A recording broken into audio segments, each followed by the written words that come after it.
kalah. Cakep. Edefield udah gak angker, sedih aku. Terima kasih buat Manchester United. Action. Oke, bertemu lagi bersama saya Yusuf Ansori dalam program Bebolaan di channel YouTube Radio PRFM. Dalam edisi ketiga ini kita akan coba bahas beberapa pertandingan yang terjadi dalam sepekan terakhir. Tentu saja dari ajang Liga Champions, Liga Eropa, dan juga liga-liga lainnya yang digelar dalam sepekan terakhir. Langsung saja, sebelum kita mulai, jangan lupa subscribe channel YouTube Radio PRFM di aplikasi YouTube Anda karena nanti ada beberapa informasi dari dunia olahraga yang akan kita hadirkan dalam sepekan. Baik, yang pertama kita akan coba ulas pertandingan dari ajang Liga Champions di babak 16 besar yang mempertemukan antara RB Leipzig dan juga Tottenham Hotspur. Ya, finalis musim lalu Tottenham Hotspur dengan sangat mengejutkan kalah dengan skor telak 3-0 atas RB Leipzig. Tim asuhan Julian Nagelsmann ini akhirnya bisa memantapkan diri masuk ke babak selanjutnya setelah mengalahkan skuad asuhan Jose Mourinho dengan skor 3-0 melalui gol dari Marcel Sabitzer di menit 10 dan juga 21 dan juga gol dari Emil Forsberg di menit ke-87. Ini menjadi torehan yang tentu saja sangat bersejarah bagi RB Leipzig karena Leipzig sendiri ini baru didirikan pada tahun 2009 dan juga sang pelatih Julian Nagelsmann menjadi pelatih termuda pertama yang masuk ke babak 8 besar Liga Champions Eropa.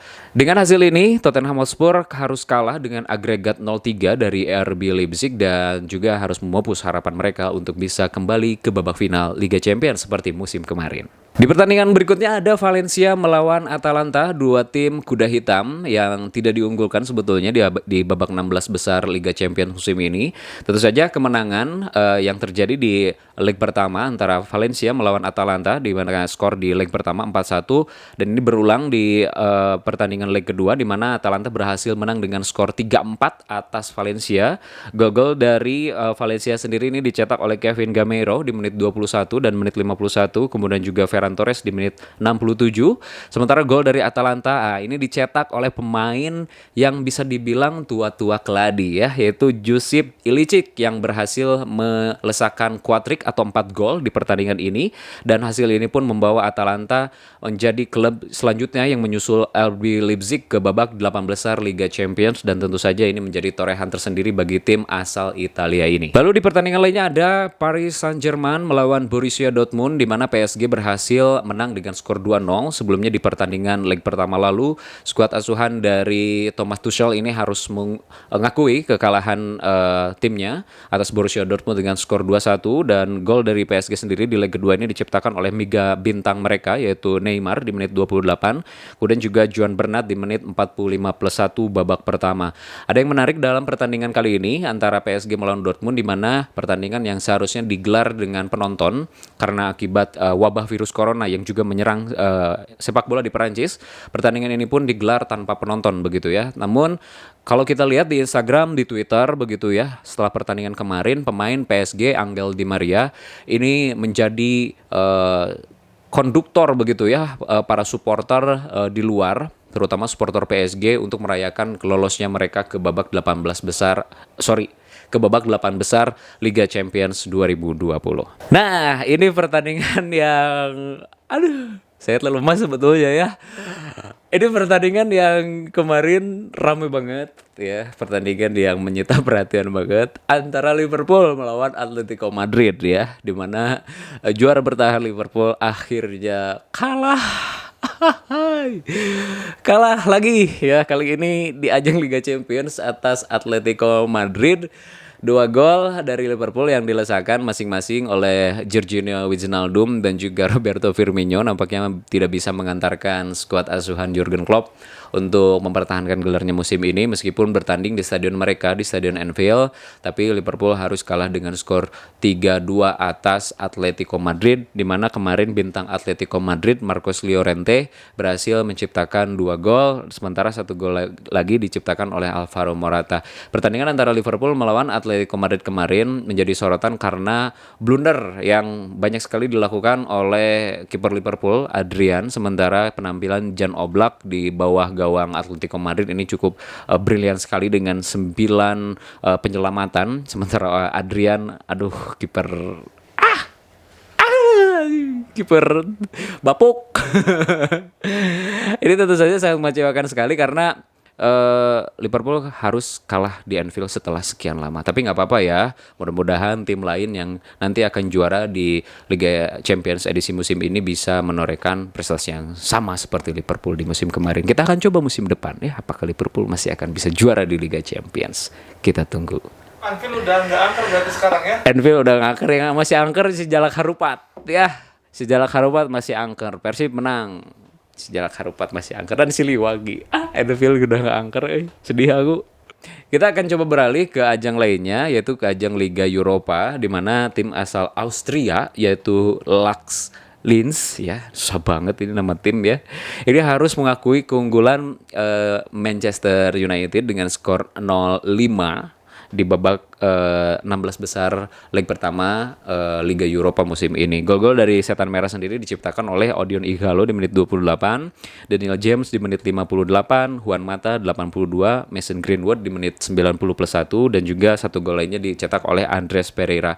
Pertandingan ini pun sama seperti pertandingan antara PSG melawan Dortmund, tidak disaksikan langsung oleh penonton karena di sepak bola Eropa sendiri saat ini beberapa operator liga ataupun beberapa federasi negara ini sudah memberlakukan pengosongan stadion terutama untuk pertandingan-pertandingan karena untuk mengantisipasi mewabahnya virus corona. Oke, sempat lupa sebelum tadi ke Liga Champions, di minggu kemarin juga ada pertandingan di Liga Inggris yang mempertemukan antara dua tim asal kota Manchester, yaitu Manchester United dan juga Manchester City, di mana derby Manchester musim ini berhasil dimenangkan dua-duanya oleh tim asal MU. Selamat ya.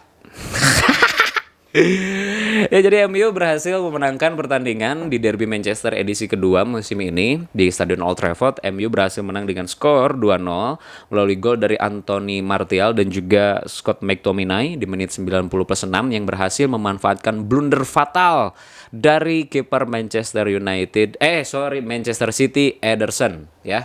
Jadi kemenangan ini mengukuhkan Ole Gunnar Solskjaer berhasil mengalahkan Pep Guardiola selama 3 kali dalam 1 tahun ini.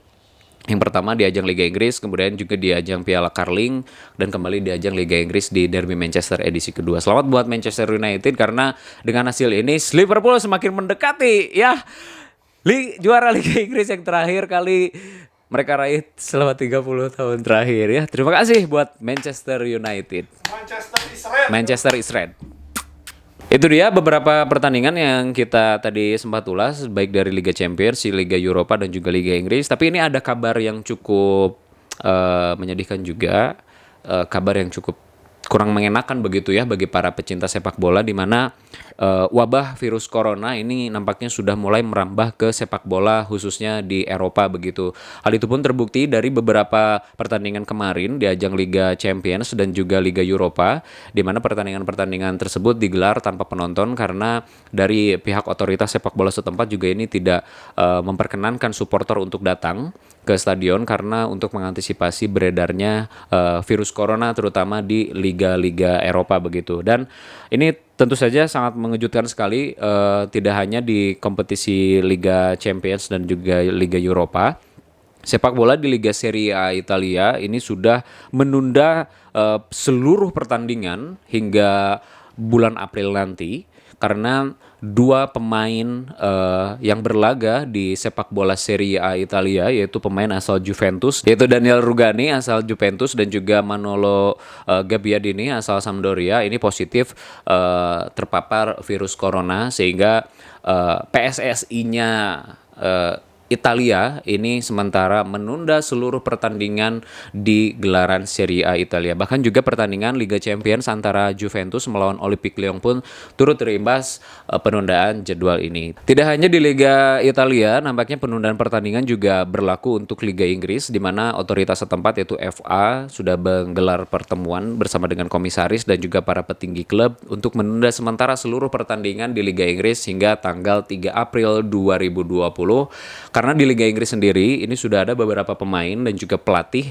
yang terduga ini terpapar virus corona. Yang kemarin sempat ramai itu adalah pelatih Arsenal ya, Mikel Arteta, kemudian juga Callum Hudson-Odoi dari Chelsea juga terduga ini suspek virus corona, sehingga pihak FA secara tegas ini menunda sementara gelaran seluruh pertandingan di Liga Inggris hingga tanggal 3 April 2020.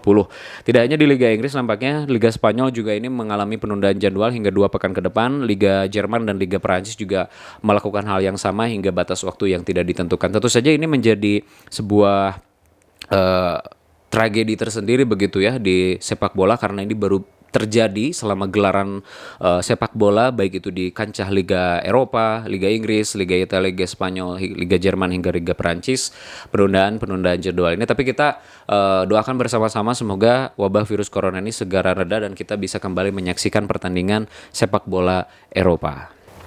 Itu dari Liga Eropa, kita akan coba beralih ke Liga Dalam Negeri ya. Saya tidak akan membahas mengenai pertandingan-pertandingan di Liga 1 karena nanti ada segmen khusus ya untuk Liga 1, tapi kita akan coba membahas berbagai sisi lain. Ini terutama baru berjalan 2 pekan, Liga 1 2020 sudah memakan tumbal. Tidak dari kalangan pelatih, tapi kali ini dari kalangan pemain ya. Jadi ini ada 2 pemain asal Persela Lamongan, yaitu Bryan Ferreira dan juga Shunsuke Nakamura.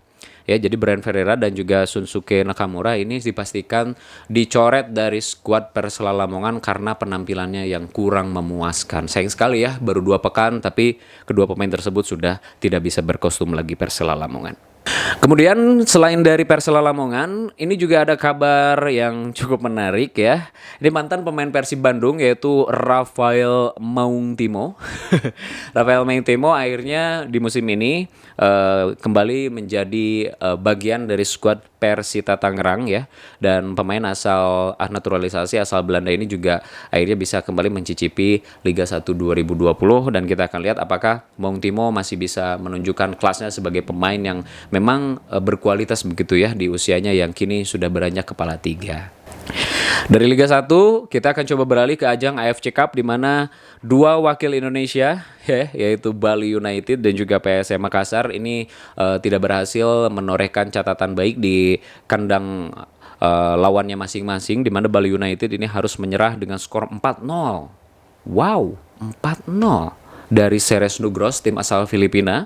Dengan hasil ini Bali United hanya menjadi juru kunci di grup G dengan poin 3 setelah kekalahan kemarin ya 4-0 atas Ceres Nugros, tim asal Filipina. Sementara itu PSM Makassar perwakilan atas Indonesia sendiri ini harus bermain imbang 1-1 atas Kaya FC, tim asal Filipina juga. Dan di grup H sendiri PSM Makassar juga memperoleh poin 3 dengan berada di posisi ketiga dengan poin 4 di klasemen grup H AFC Cup 2020. Itu dia beberapa pertandingan yang sempat kita bahas, baik dari Liga Champions, Liga Eropa, Liga Inggris, Liga Italia, Liga 1 juga sudah kita bahas ya di edisi ketiga program Bebolaan ini. Tentu saja doa kita di pekan ini mudah-mudahan wabah virus corona yang menjangkit ke seluruh dunia ini segera bisa reda, karena kita juga akan tidak bisa menyaksikan pertandingan-pertandingan sepak bola selama 2 pekan bahkan 3 pekan ke depan begitu ya, sampai bulan April nanti, karena ini menyangkut dengan keselamatan semua pecinta sepak bola. Itu dia Bebolaan edisi ketiga di channel YouTube Radio PRFM. Silakan bagi Anda yang ingin berkomentar, langsung saja komentar di sini, karena nanti akan ada beberapa pertandingan menarik lainnya yang akan kita ulas selama sepekan terakhir hanya di program Bebolaan di channel YouTube Radio PRFM. Jangan lupa subscribe. Saya Yusuf Ansori pamit. Salam olahraga.